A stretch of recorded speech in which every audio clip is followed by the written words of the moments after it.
Жылқыбай Жағыпарұлы. Қара сарт. Арқаның ақ түтек бораны ұлып тұр. Ышқына соққан долы жел қар қиыршықтарын ұйтқыта көтеріп, күйінша дөңгелетіп, ақ түтегін толассыз бүркеді. Аспан мен жер астасып, айнала алай-дүлей. Дүние түгел аққа оранған. Долы жел ішін тартып, күш жинағандай сәл саябыр тартқан сәтте, боранға тұншыққан төңіректен шағын ауылдың сұлбасы көрінеді. Сымдарынан жұрдай болып, ауыл көшелерін қуалай состиған биік бағаналар бұл елді мекеннің 20 ғасырдың жалғыз жетістігі, электр жарығынан да әлде қашан айырған ысқыра соққан желге қосылып паш етіп, күңірене сыңсып тұр. Жапандағы жалғыз ауылдың басқа дүниемен байланысының да баянсыз екендігін білдіріп, жан-жақтан келер жол сілемдері де ізсіз жоғалыпты. Үй арасында қыбырлаған жан жоқ. Тек әрегідік болса да қылтиған мұржалардан будақтай шығып, ақ түтекке араласа ізім-ғайым жоғалып жатқан алашыбар тұтынғаны ауылдағы тіршілік белгісін танытады. Шеткері көшедегі оқшаулау қоныс тепкен еңселі үйдің состиған мұржасы түтіннен де ада. Кең ауланы жал-жал болып үйса басқан қалың қарғада қыс бойы күрегізі түспепті. Қалың қырау басқан терезелер бұл үйде жылылық белгісі жоқтығын жариялап, үрейлі ызғар шашады. Еңселі үйдің сыртқы көрінісі қандай сұсты болса, іші де сондай суық. Қыраулы әйнектерден өлеусірей түскен болымсыз сәуле, үйдегі онсыз да көңілсіз көріністі күңгірттендіріп жіберіпті. Бөлмелердегі бір кезде тәп-тәуір мүлік болған дүниелердің әбден тозығы жетіпті. Төрдегі сықырлауық ескі дивандағы қат-қабат көрпенің астынан әлдекім қозғалғандай болды. Сол-ақ екен талай сойқанды көрген сорлы диван шиқылдап, ыңырсып ойбайлап жіберді. Дәл осы диван шиқылын күтіп жатқандай, екінші бөлмеден: "Ерасыл, ояндың ба? Тұра ғой құлыным, Орақ ағаңның үйінен бір-екі шелек көмір сұрап әкелейік" деген әйелдің әлсіз дауысы естілді. Дивандағы қабат-қабат көнетоз көрпелердің шеті сырылып, астынан 11-12 шамасындағы бала басын қылтитты. Ол бөлмедегі күңгірт көрініске көзін үйреткісі келгендей, жанарларын жыпылықтатып жан-жағына тесіле қарады. Көрпенің ашылған саңылауларына құйылған суық баланың бойын қалтыратып жіберді. Денесін құрсаулаған суықтан тұла бойы тітіркеніп, лезде жақ жүндері үрпиіп шыға келді. Бала қайтадан бүрісіп, басын көрпенің астына тыға қойды. "Тұр балам, тұра ғой, тым болмаса бір-екі күн жағатын көмір табайық. Әйтпесе..."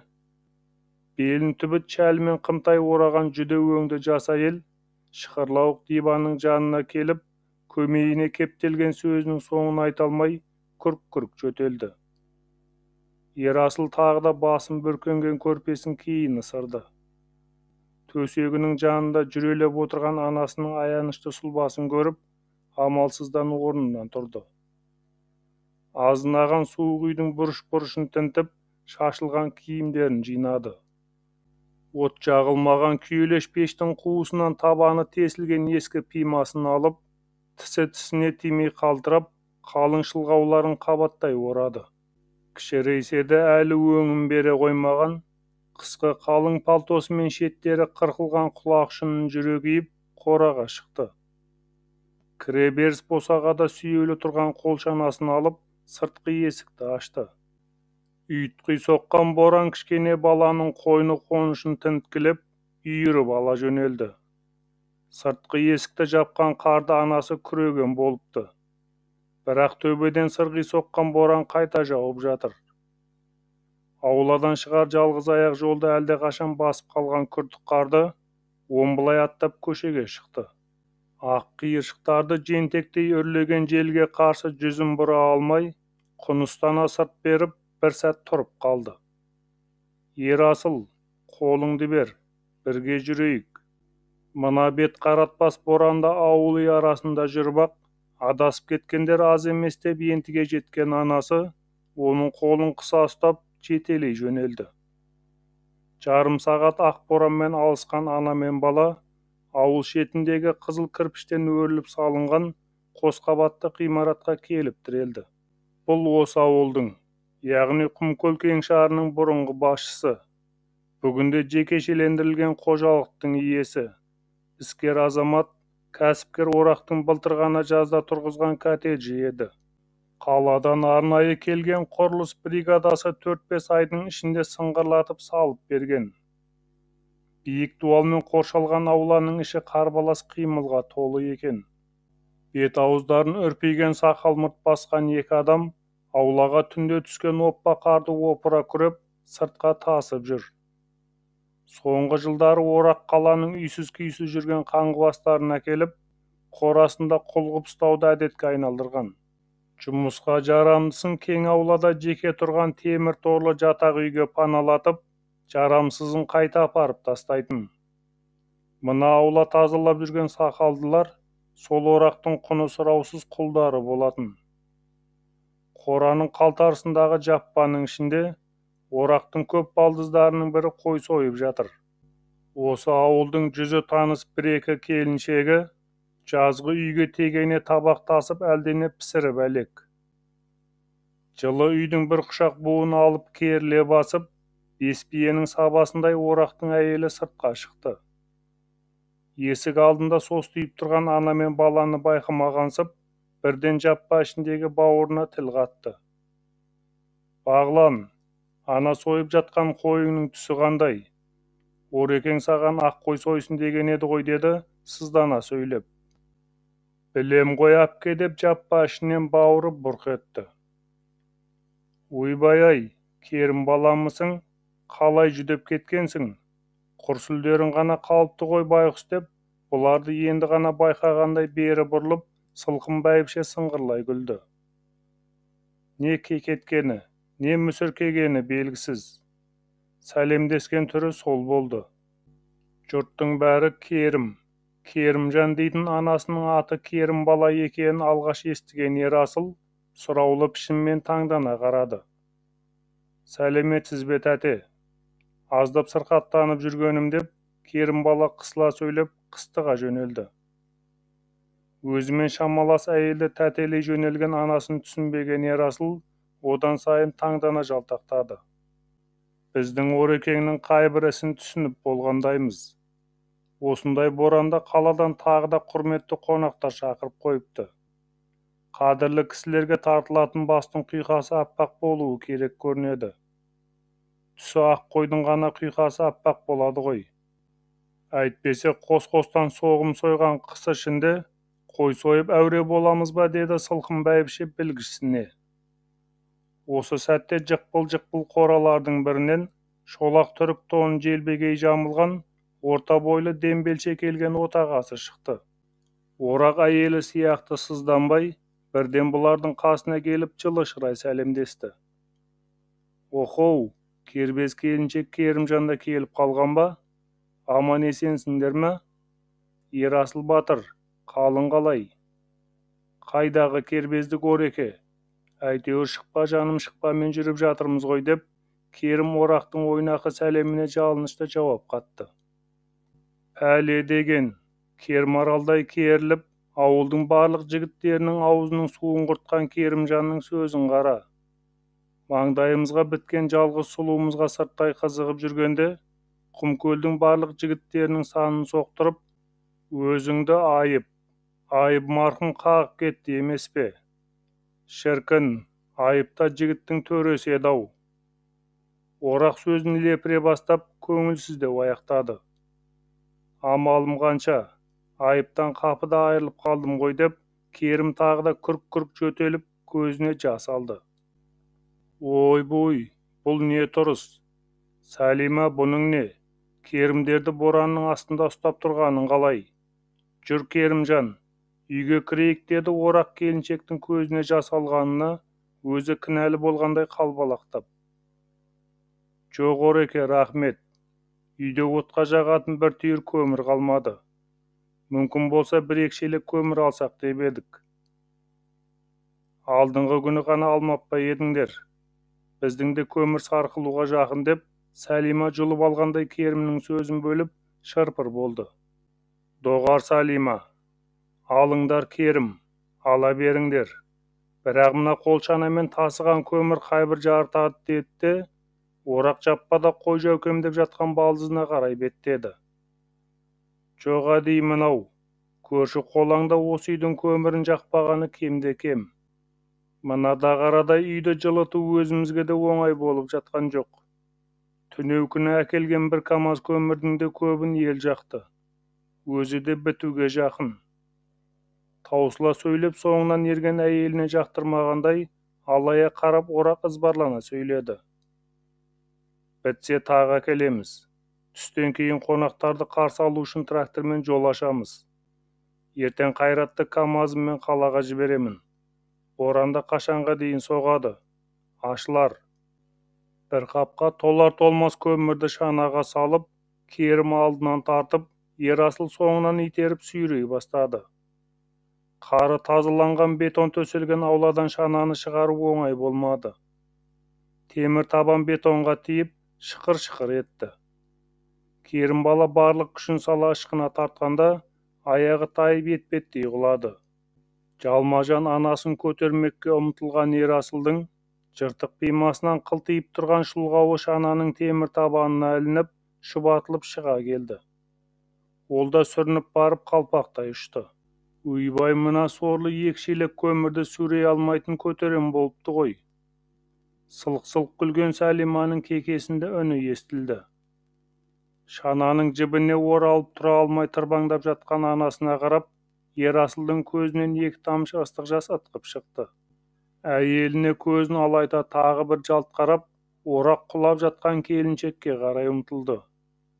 Бірақ шұлғауын шұбатып одан бұрын жеткен Ерасыл, анасын орнынан тұрғызып үсті басын қаға бастады. Саня, помоги им, отведи их до дома деді. Жарым жолда кілт тоқтаған орақ қар күреп жүрген сақалдылардың біріне бұйыра. Айыптың арқасы екен ғой асқақтап жүргені. Жүнін жұлған тауықтай сүмірейіп қалыпты сорлы. Сәлима сыздана шағып қалды. Керімжан, енді келмей-ақ қойыңдар. Ертең үйлеріңе жол аштырып, көмір түсіртіп беремін. Алпамсадай сақалды орыс қолшананы жұлқа сүйреп ала жөнелді. Булыға жөтеліп Керім бала қапты сүйреген күйі шананың соңынан ерді. Шұбатылған шұлғауын сүйрете басып, Ерасыл да ауладан шықты. Алай-дүлей ақ боран құтырынып соғып тұр. Ерасыл кейін бұрылып, орақтың үйін қоршаған биік дуалға қарады. Екі дүние, екі өмір. Барлықтан, байлықтан салтанат құрған мына сәнді сарайдың ауласында бұрқыраған боранда басылып, жуасып қалған сияқты. Табиғатта тек әлсіздерге ғана әлімжеттік жасап, күштілермен күресуден тайсалады сірә. Ерасыл пимасын шешіп, шұбатылған шұлғауын қайта орамай екі бүктеп, табанына баса киіп алды. Балалыққа жат әлде бір кекті көзбен салтанатты сарайға тағы бір тесіле қарап, шана сүйрегендердің соңынан жүгіре жөнелді. Керім бала Ерасылдың қорадағы оттықтан жұлып әкелген жалғыз тақтайын жарып, от жақты. Жалын қызған кезде көмір салып, ас қамына кірісті. Ерасыл қар басқан есігі ашылмайтын қораның терезесінен түсіп, желіндеп келе жатқан жалғыз сиырды суарып, шөбін салып жайғап келді. Көмір қызуы үйге жылылық шуағын шашыпты. Қызара бөрткен плитаның үстінде екі иығынан дем алған қара шәйнек, шүмегінен тасыған суын шашып, шыж-быж болып буатып жатыр. Екі күннен бері от жағылмай қабырғаларын аяз құрсаулап қалған төргі бөлмелерге жалпештің қызуы әлі жете қоймағанымен, ауызғы бөлме әжептәуір жылынып қалыпты. Ерасыл сыртқы киімдерін шешіп, тесік пимасын пештің қуысына қойды. Анасы жылытып қойған қол жуғыштағы жылы суға беті қолын жуып, дастархан басына келді. Қашан үлгергені белгісіз. Керім бала ет турап, күріш көже пісіріп қойған екен. Буы бұрқыраған бір тәрелке күріш көжені ұлының алдына қойды. Азаннан бері ашығып қалған Ерасыл ыстық көжеге бас қойды. Асыға ұрттаймын деп аузын күйдіріп алды. Ыстықтай жұтып жіберген көже өңешін тіліп түскендей болды. Баланың көзінен жас парлап қоя берді. Нан жоқ, асықпай суытып іш балам, деді. Баласының қимылын бақылап отырған анасы ақырын күрсініп. Мама, өзің неге ішпейсің? Ішем ғой құлыным. Жанарлары жасқа толған керім бала тұншыға қыстығып ұзақ жөтелді. Он бітті. Күріштің де соңғы бір-екі уысын көжеге салдым. Еркіндікке кеткен әселім бірдеңе әкелмесе, жағдайымыз қиын болады-ау балам. Мама, әселім қашан келуі тиіс еді? Келетін күні кеше ғой. Бірақ мына боран жол қатынасын жауып тастады емес пе? Бәрінен де өз аман болса екен жарығым. Жаңа Орағаға трактормен жол ашамыз деді ғой. Еркіндіктің жағдайы қандай екенін кім біліпті? Ел ішіне берекесіздік кірді ғой. Есебін тауып түйені түгімен жұтып жатқандар болмаса, жалпы жұрт жүдеулікке ұшырады. Артының қайыры болса қайдам деп, керім бала баласына екі-үштілеу жауап қатты. Астан кейін анасы шай жасады. Шай үстінде керім бала қайдан алғаны белгісіз, дастарханға пешене әкеліп қойды. Көзден бұлбұл ұшқан сонау бір молшылық күндердің куәсіндей болып, дастархан мәзірін кіргізген пешенеге Ерасыл әрі қызыға, әрі қызғана қарады. Жей ғой құлыным, жей ғой. Сендердің де тәтті көрмегендеріңе не заман. Әселім аман есен келсе тағы бір жөні болар. Жаратқанның бізге деген ырыздығы бар шығар. Жөтел қысқан керім бала сөзінің соңын булыға бітірді. Ана мен бала осы бір тақыл-тұқыл таңғы астың мәзірін шүкіршілік қылып, сүтсіз қара шайды ұзақ ішті. Бойы жылынып ішіне ел қонған Ерасыл қолына кітабын алып диванға келіп қисайды. Анасы қайта-қайта әселімнің амандығын тілеп, ыдыс-аяқ жиыстырып жүр. Ерасыл қолындағы кітабын парақтап ойға шомды. Әселім Ерасылдың 3-4 жасар үлкен апасы. Өткен аптада көрші аудандағы Еркіндік ауылында тұратын керім баланың кіші сіңілісінің үйіне кеткен. Анасы Әселімнен сіңілісіне сәлем жолдап, мүмкін болса шамалы ұн тауып беруді өтінген. Бұл ауылда азық-түлік сататын дүкен атаулы түгел жабылған. Анасының айтуынша ауылдағы дүкендердің бәрі тұтынушылар одағы деген мекемеге қараған екен. Сол мекеме тарап, дүкендердің бәрі ешкімге керексіз болып қалыпты. Ауыл адамдары күзде шыққан шамалы егіннен өз үлестеріне тиген бидайларын аудандағы диірменге тартып алып, әркім өз үйінде нан пісіреді. Керім баланың күзде алған 1-2 қабыны қыс ортасына жетпей таусылды.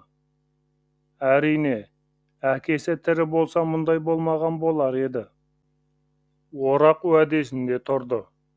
Ертеңіне бұлардың үйлеріне дейін жол аштырып, жарты машина көмір түсіріп берді. Боран да ашылды. Бірақ ақ түтектің соңы ақырған аязға ұласты. Үскірік аяз бет қарып, түкірік жерге түспестей қақап тұр. Ана мен бала қатықсыз қара шайларын ішіп, тағы да бір түн мен бір күндерін өткізді. Аязда сынып, қыстың қызусыз күні сұрқай аспан астынан анда-санда жылтыраған болады. Ауа райының ашылғаны бұл үйдегі жарым құрсақ жандардың қабағын жадырата алмады. Әйтеуір қызуы мол көмірдің гүрілдей жанғаны ғана көңілге медет. Тағдыр талайымы тап болып, таршылық құрсауына қамалған қос мұңлық ұзақты күн бір-біріне тіл қатудан да қалды. Әрқайсысы өз ойымен өзі болып, бүрісіп жатады да қояды. 3 мезгіл бас көтеріп, плита үстінде дамылсыз сықырлаған қара шәйнекті алдарына алып, қара шаймен жүрек жалғайды. Ерасыл әрәгідік сыртқа шығып, жалғыз сиырды жайғап келеді. Табаны түскен қара пима мүлде киілуден қалды. Қораға шыққанда қабат-қабат шұлға орап, әкесінің етігін аяғына іледі. Бірақ қанша шұлға орағанымен қолайсыз үлкен етік аяғынан түсіп, жұдырықтай баланың жүрісін бөгейді. Керім баланың сырқаты да күннен күнге меңдеп барады. Түн баласына көз ілмей, қос өкпесін қысқан жөтелмен алысып шығады. Бәрінен де қам көңіл жарым жан анаға, жалғыз ұлдың жанарын торлаған мұңды көру қияметке айналды. Қандай күнәсі үшін тап болды мұндай күйге? Айып екеуінің сүрінгенді демеп, жығылғанда тұрғызғаннан басқа не жазығы бар еді? Бұғанасы бекімей жатып, жоқшылық қамытын киетіндей жұдырықтай бала кімге не жазыпты? Бүлдіршіндерінің әділетсіз азабын қалай жеңілдетеді? Қайда барып, кімнен көмек сұрайды?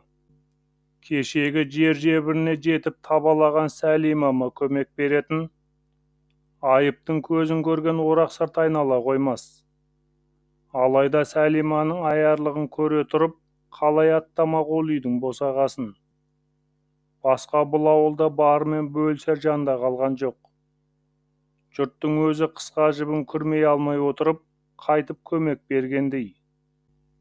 Бір жылдан бері балаларының болымсыз жәрдемақысын төлей алмай келе жатқан үкіметпе қол ұшын беретін, өз күніңді өзің көр дегеннен басқа үкіметтен не жақсылық, не қайыр. Енді қайтпек? Жауабы жоқ сансыз сұрақ санасын шабақтаған сорлы ана, маңдайы тасқа тірелгендей дел сал. Бір жағынан төтеден киліккен кеселде амалын құртып, жанын қинап барады. Қаралуға қаражат жоқ.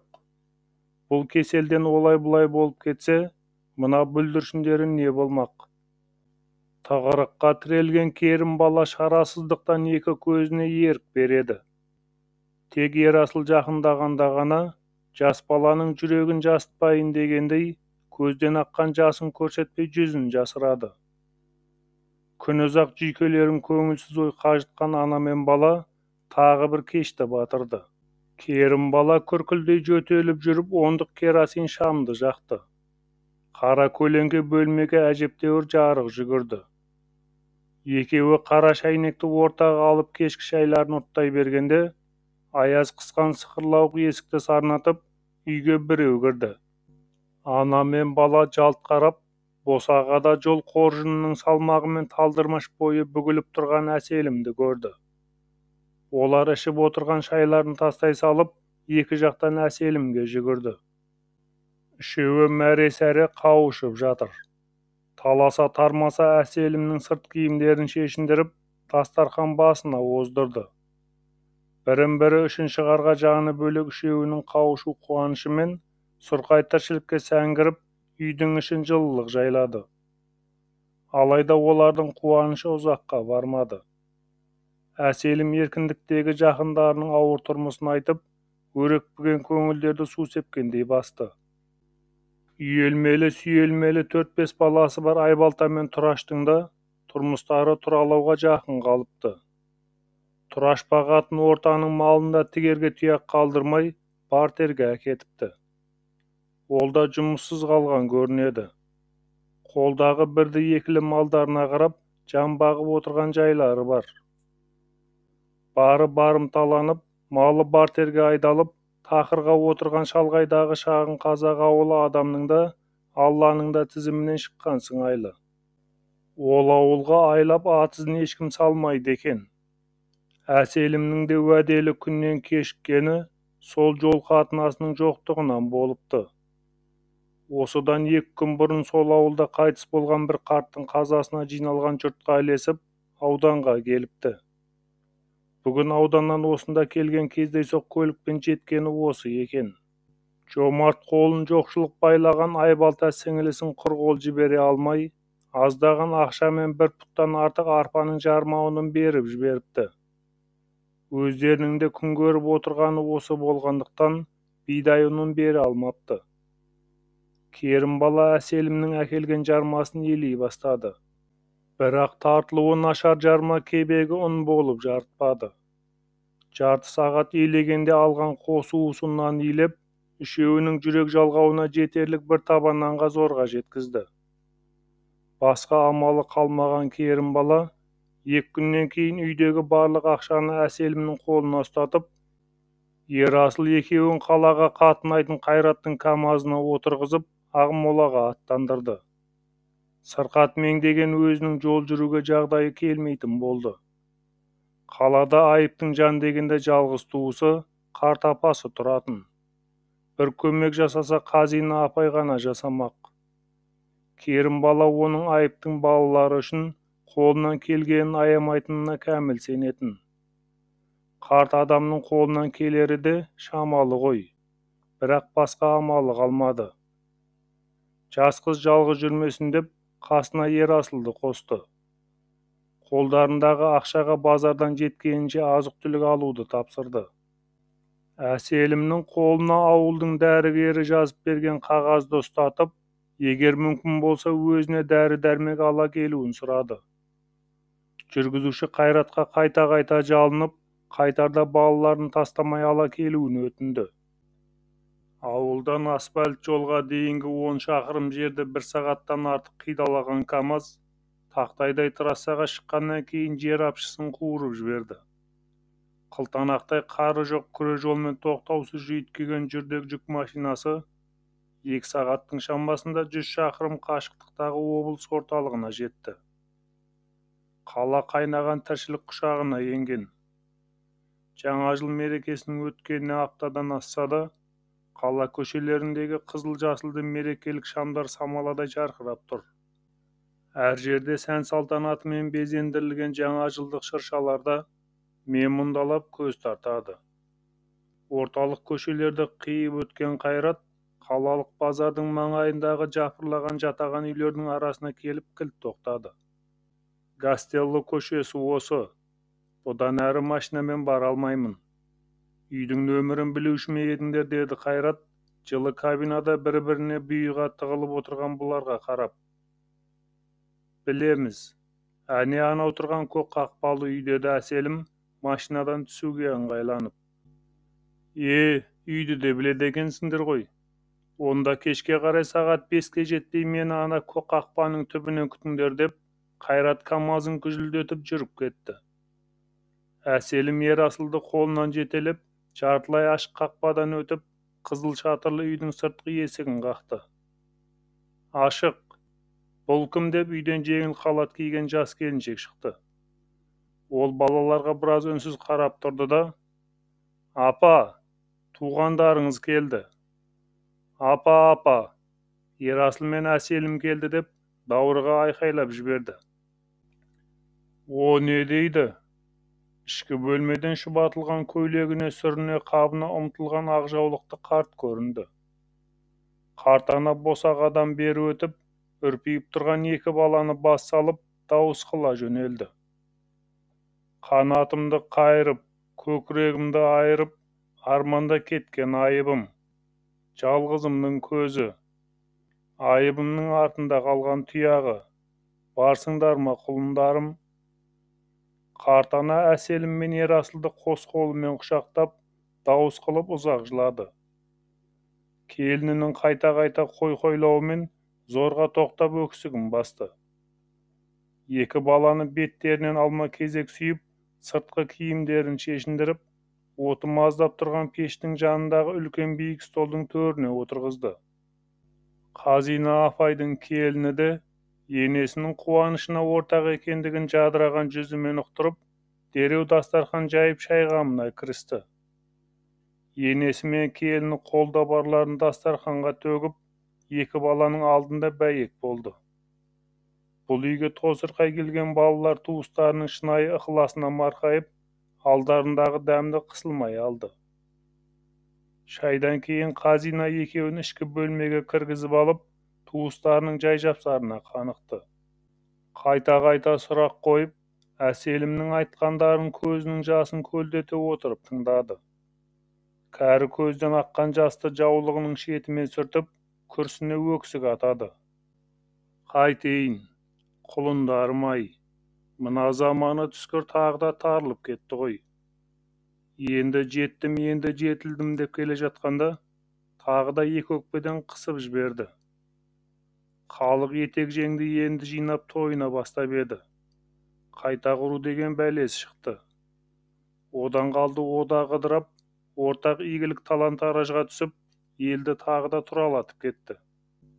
90-шы жылдың тоқырауы тәуелсіздіктің өтпелі кезеңіне ауысып, қауқарсыз үкімет өз күніңді өзің көр деп далбалақтап қалды. Біздің де шалқып жатқан жайымыз шамалы. Ана Меруерт келін баланы айтам, жұмыстан қысқарып қалған. Жоғары білімі бар, қызметі де тәп-тәуір еді. Олардың мәдениет мекемесі ешкімге керексіз болып қалды.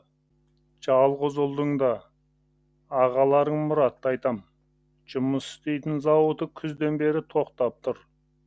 Оларды да ұзақ мерзімді демалысқа шығарған. Зауыттың қашан іске қосылары белгісіз.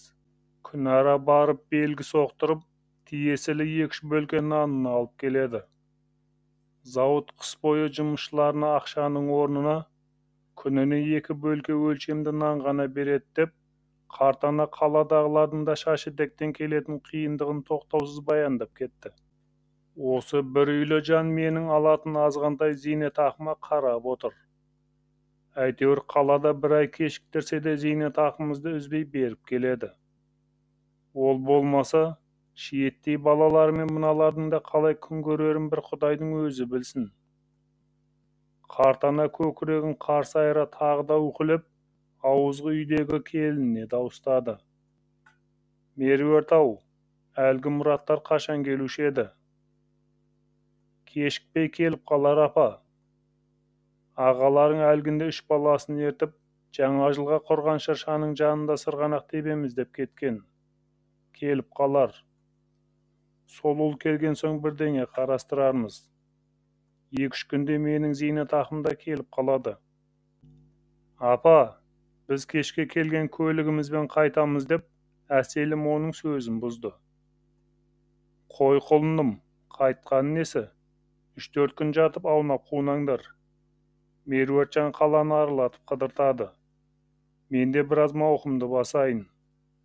Жалғыз бауырымның артында қалған сендерден басқа, менің де кімім бар дейсің құлындарым-ау. Қазина апай тағы да өксік атып, жаулығының ұшын жанарына апарды. Біздің ауылға басқа көлік жуырмаңды қатынамайды. Жолды қар басып қалған, ешкім тазаламайды. Мамам қатты сырқат, бұл машинадан қалуға болмайды. Әселім қартананың қолқа салуына ешбір жол қалдырмай, дәлелдерін нықтап, үзілді-кесілді жауап қатты. Құдайым-ай, енді қайттым. Қаршадай балаларды да қинап қойған қу заман-ай деп, қартана шарасыз күйініп, орнынан тұрып кетті. Сәл үнсіздіктен кейін Әселім ауызғы бөлмеге шықты. Апа, көлік келгенше біз базарға барып келеміз. Тұра тұрыңдар, Меруерт ертіп апарсын. Ол да бір жаққа шығып кете қойыпты ғой деп, қартана тағы да шырпыр болды. Жоқ апа, өзіміз ақ барамыз. Уақыт тығыз. Талай барып жүрген базар емес пе? Алаңдамай-ақ қойыңыз деп, Әселім Ерасылды ертіп үйден шыға жөнелді. Олар көшені бойлап базарға тартты. Көше тола дүңгіршек. Базардың іші сыртында да қаптаған дүңгіршектен көз тұнады. Аяқ бассаң біреуіне соғылсасың. Бәрінің сататын заттарына дейін бірдей. Сансыз дүңгіршектен кім не сатып ала беретінін біліп болмайды. Базар іші сапырылысқан халық. Сатып алушыдан сатушы көп. Қалың шалбар тері тон киген.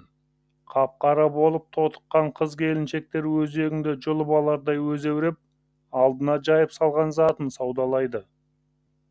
Жақындап қалсаң жармаса кетеді. Ығы-жығы адамдардың арасымен қағыла-соғыла азық-түлік сататын қатарға қарай ентелеп келе жатқан Әселімнің бауырының бір дүңгіршектің қасынан кетпей айналшықтап қалғанын көрді.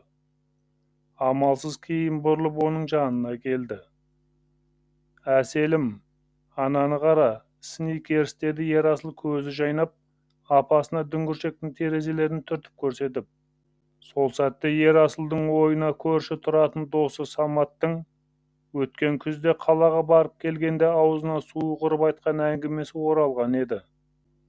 Қалада сникерс деген шоколадқа былай тойдым деген сонда Самат қолымен өз кеңірдегін өзі орып. Бір сникерс жесең 2 күн бойы тамақ ішпей жүре бересің.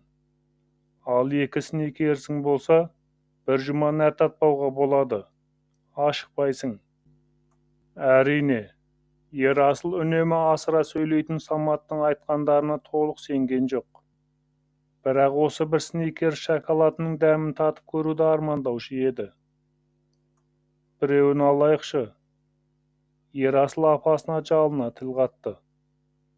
Әселім бауырының көңілін қимай, сатушыдан бір шоколадтың қанша тұратынын сұрады. 400 рубль деп сақ етті сатушы әйел, жұдырықтай терезеге табақтай бетін тақап. Жүр Ерасыл. Әселім бауырының қолынан ақырын тартып бұрылып кетті. Бізге күріш, бермешел, мамаға дәрі алу керек деді Әселім, басы салбырап, үнсіз қалған бауырының алдында ақталғандай. Олар базарды жағалап азық-түлік тауарларын сататын қатарға келді. Күрішіңіз қанша? 500 сом. Әселім 10 килограмм өлшетіп алды. Вермишеліңіз қанша? 700 сом. Ол 5 килограмм вермишел алды. Сөйтіп айтбаланың берген ақшасына үйдегі барлық қаржысын қосып, анасы жинап берген 11 000 сомның сопиып соңы да көрінді. Олар біраз әуреленіп жабық базардың ішіндегі дәрі-дәрмек сататын дүңгіршекті де тапты. Әселім дәрігер жазып берген рецептіні ұсынды. Дәрі сатушы сөреден қол басындай қорапты алып, 5 000 сом төлеңіз деді. Қанша? Әселімнің ышқынған даусы оқыс қатты шығып кетті. Құлағың нашар естиді ме? 5 000 рубль. Менде бары 3 000 сом. Жартысын берсеңіз болмас па екен? Жоқ, болмайды. Біз грамдап дәрі сатпаймыз деп, ақ қалатты кекиген келіншек терезені сарт еткізіп жауып алды. Тауы шағылған Әселім тамағына тығылған өксігін қырнап, үнсіз бұрылып жүре берді.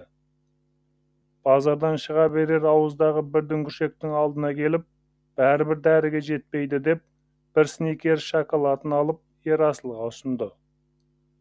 Бауыры үзілді кесілді басын шайқады.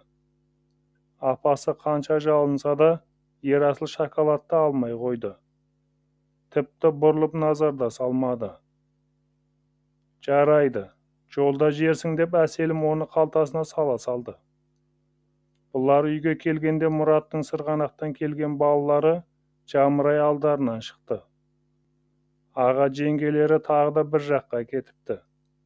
Қазина апай немерелерін таныстыра жүріп, тамақты да түсірді. Ерасылға тетелес ербала Ержан осы үйдің үлкені екен. Одан кейінгі 7-8-дер шамасындағы Сотқар Сарын Нұржан ортаншысы. Ал 5-6-лар шамасындағы тақылдаған тәтті қыз Гүлжан осы үйдің кенжесі көрінеді. Қартана дамылсыз сөйлей жүріп, жайманан салынған шағын табақ етті ортаға қойды. Етті де өзі турап, майлы омыртқаны Ерасылдың алдына қойды. Жас болсаң да жалғызымның ізін басқан тұяғысың. Сенің сыбағаң Ерасыл деп, көзінің жасын сығып алды.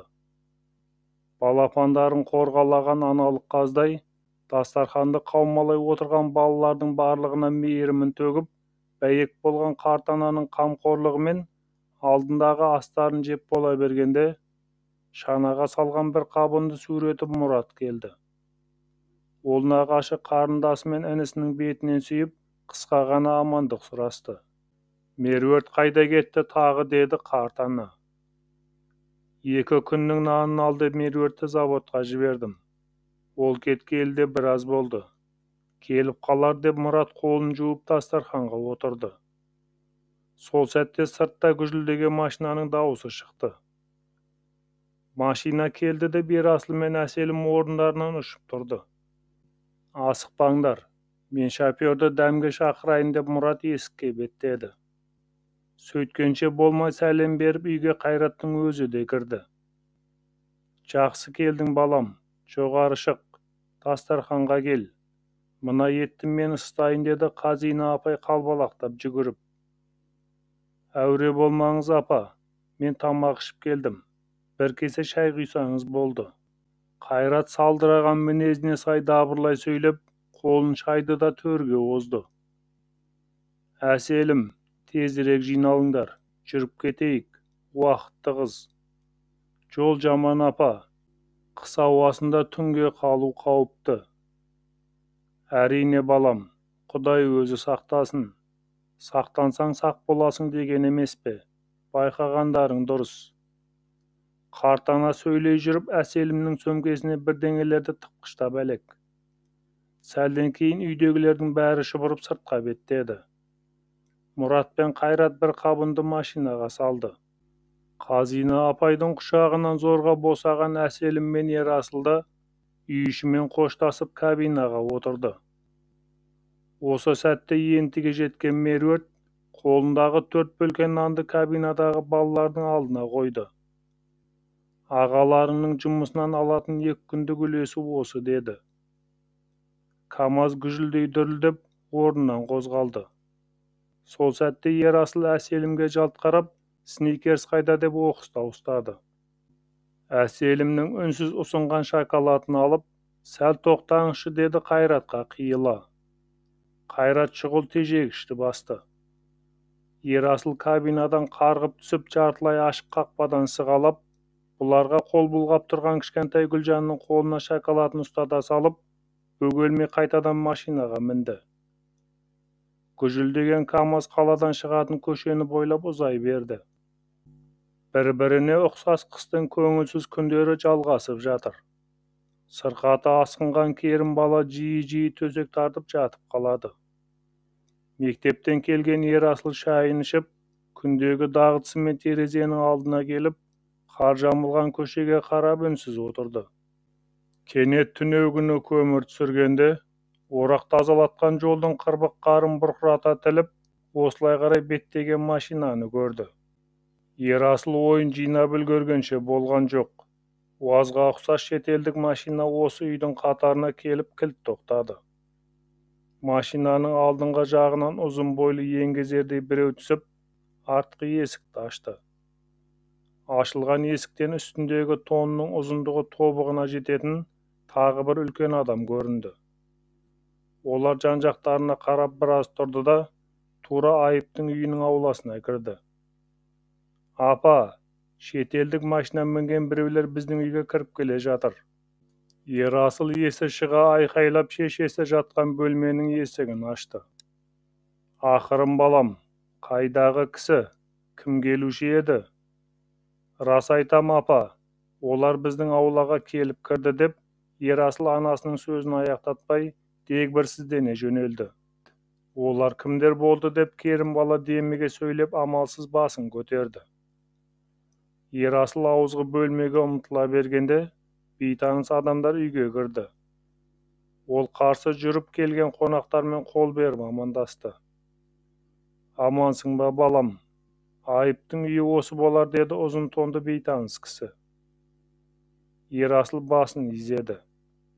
Екеуі төргі бөлмеге өтіп, төрдегі шиқылдаған диванға отырды. Төсегінен зорға тұрған Керім бала қабырға жағалап, қинала басып төменде тұрған орындыққа келіп тізе бүкті. Ол естілер-естілмес үн шығарып, қонақтармен есендесті. Жүдеу өңінде үлкен таңданыс табы бар. Керімжан, сен мені танымай қалдың-ау деймін. Иә, біршама уақыт өтті ғой. Егер осы үйден көрмесем, мен де сені мүлде танымай қалады екенмін деп, ұзын тонды қонақ басындағы жылтыраған құндыз құлақшынын шешіп, ағы мол қайратты шашын саусақтарымен салалап, кейін серпілді. Қарасарт аға, сіз бе? Қайдан, қалай, аман есенсіз бе? Есі шыға таңданған Керім баланың неге екені белгісіз, екі көзі үрейге толып, аузынан шыққан сөздерін қиыстыра алмай қойды. Бармын Керімжан, бармын. Мына батыр Айыптың кенжесі Ерасыл болар. Кәне, бері кел батыр. Сөздері кесек, Жүресінен жер шайқалғандай мына бейтаныс адамнан Ерасыл сескеніп қалған сияқты. Оның шақырғанына не барарын, не бармасын білмей, сәл кібіртіктеп қонақтың қасына келді. Ол Ерасылдың маңдайынан иіскеп шашын сипады. Диванның шетінде отырған жиырманың ол жақ бұл жағындағы еңгезердей жас жігіт жымиып балаға көзін қысты. Мен қазір Алматыда тұрып жатырмын, деді Қарасарт аға атанған қонақ ыңырана ақырын сөйлеп. Заман талабына сай бір фирма ашқанмын. Сол фирманың жұмысымен Ақмолаға келіп едім. Айыптың қайтыс болғанын былтыр осы жақтан Алматыға келген біреулерден естігем. Марқұмның орнына келіп бата жасау парызым еді. Соның сәті бүгін түсті. Айып азаматым-ақ еді ғой. Оған бәріміз де қарыздармыз. Қалай болды өзі? Айыпты өзіңіз де білесіз. Жұмыс десе жанын беруші еді ғой, деп Керімбала кемсеңдей сөйледі. Кеңшарының жұмысы десе күндіз-түні ұйқы көрмейтін. Осыдан 3-4 жыл бұрын орақ науқаны қиын жүрді. Астықты далада қалдырмаймын деп жар құлағы жастыққа тимей мерт болды ақыры. Иә, қонақ даузын соза басын шайқап таңдайын қақты. Ал өзіңнің сырқатыңа қанша болды? Өткен күзден бері осы бір кесел еңсе көтертпей қойды. Дәрігерлер не дейді? 2 өкпеден суық тиген, қаралу керек дейді. Оған қалаға баруға жағдай жоқ. Керімжан, өлгеннің артынан өлмек жоқ. Айып марқұмның жатқан жері жарық, топырағы торқа болсын. Ал сен мына балаларды жеткізуің керек. Емделмей болмайды. Қарасарт әрбір сөзін нықтай айтып, Керімбаланың құрсүлдері қалған түріне тесіле қарады. Содан кейін диваннан тұрып, төрдегі ескі паластың үстіне ұзын тонның астына баса, малдас құрып отыра кетті. Қоңыр даусымен күмбірлей аят оқыды. Қол жайып бата қылып бетін сипады. Содан кейін қалың қастарының астындағы өңменнен өтер өткір көздерімен жан-жағына зер сала сүзіп өтті. Аға, шай жасайын деп Керімбала қинала орнынан тұрды. Жоқ, нан ауыз тиеміз, болды. Ол тағы бір сәт үйдің ішінен әлдене іздегендей үнсіз қарап отырды да, орнынан оқыс көтеріліп, ауыз үйдегі дастархан басына келді. Оның жас серігі де үлкен кісінің көлеңкесіне ұқсап, төрге озған қонақтан төменірек келіп отырды. Керімбала дастарханға бір табақ бауырсақ қойып, басқа әкелетін ештеңесі жоқтығына қысылғандай, бос кеселерді сылдырлатып қипақтай қалды. Шай құяйын? Жоқ. Қонақ қатқыл дауыспен үзілді-кесілді жауап беріп бас шайқады. Содан кейін бауырсақтан қолмен бір үзіп аузына салды. Қолын дастарханның шетінде жатқан орамалмен сүртіп, қалтасынан былғары портмоне шығарды. Оның ішінен сылдырлаған бірнеше көк қағаздар алып, Керімбаланың алдына тастады. Мынау $500. Керектеріңе жаратарсыңдар. Менің атымнан Айып марқұмға арнап Құран оқыт. Айыптың жақсылығын мен ұмытқан жоқпын. Қаладан арнайы дәрігер жібертемін. Емделу керек, Керімжан. Дәрі-дәрмек үшін қам жеме, өздері әкеліп береді. Осыны айтты да Қарасарт орнынан тұрып, сыртқа беттеді. Бағанадан бар жоғын сездірмей қимылсыз отырған жас жігіт лып етіп оның алдын орап, сыртқы есікті ашты. Босағаға жете бергенде Қарасарт кілт бұрылып, қыран көздерін стол басында қимылсыз қалған ана мен балаға қадады. Оқасы жоқ, енді қиналмайсыңдар. Қарайласып тұрамын, деді де, табалдырықтан аттап көзден таса болды. Ана мен бала өңі мен түстерін айыра алмағандай үнсіз отырып қалды.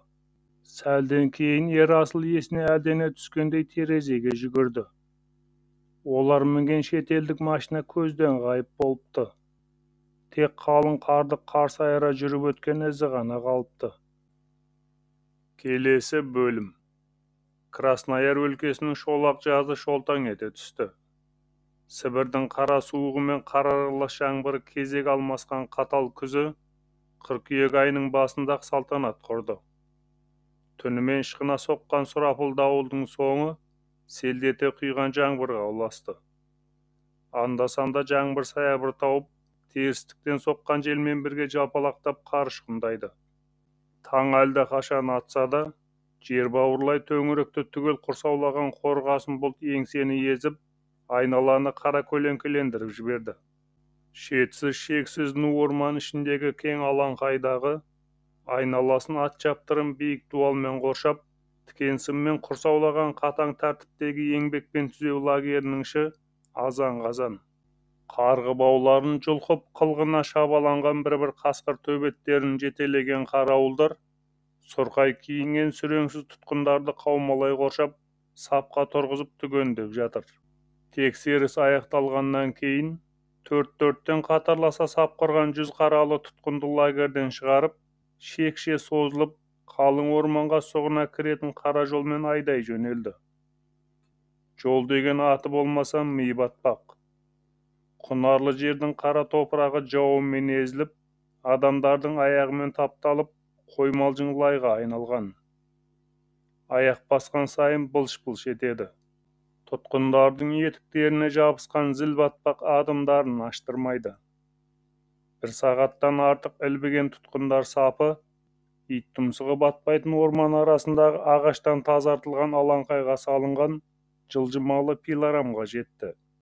Бірақ қатар жұқа тақтайдан тұрғызылып, төбесін қаңылтырмен қалқалаған пилорамның маңайы тау-тау болып үйілген бөренелерден көрінбейді. Ну орман арасынан тұтқындардың кескен ағашын шынжыр табанды тракторлар осы жерге троспен тартып жеткізеді. Сол ағаштардың бұтақтары шабылып, қабығы сыдырылып, бөлек-бөлек кесілген ұзын бөренелер жасалады. Бұл бөренелерді күнара келетін алып тракторларға артып, алыс стансаға жөнелтеді. Пилорамдағы аралар тіркемелі қораптарға артылған дизель моторлармен оталдырылады.